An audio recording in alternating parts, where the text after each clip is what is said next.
শুভ রাত্রি বন্ধুরা। হ্যালো বন্ধুরা, আমি আজকে একটা ফ্রাইড রাইস বানিয়েছি। শুভ রাত্রি। তা আমি আজকে একটা ফ্রাইড রাইস বানালাম ডিম দিয়ে, আলু ঠালু দিয়ে, সব মশলা টশলা ভেজে পেঁয়াজ টেয়াজ বানিয়ে একটা ভিডিও করে পাঠিয়েছি বন্ধুরা। কিন্তু আবার তোমাদের এটা দেখালাম। এটা তোমাদেরও দেখাচ্ছি বন্ধুরা। আর এই যে আমি খেতে বসছি, খাচ্ছি এটা। দারুণ হয়েছে খেতে। সর্দি লেগেছে, ভালো লাগছে না, কিন্তু এটা দারুণ হয়েছে খেতে। গোলমরিচটা দিয়েছে, খুব ঝাল লাগছে।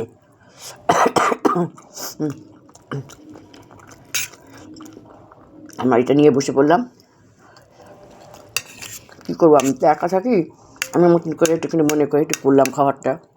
কী করতে তো হবে, কে করবো, আমার তো নিজেরই করতে হবে না বন্ধুরা।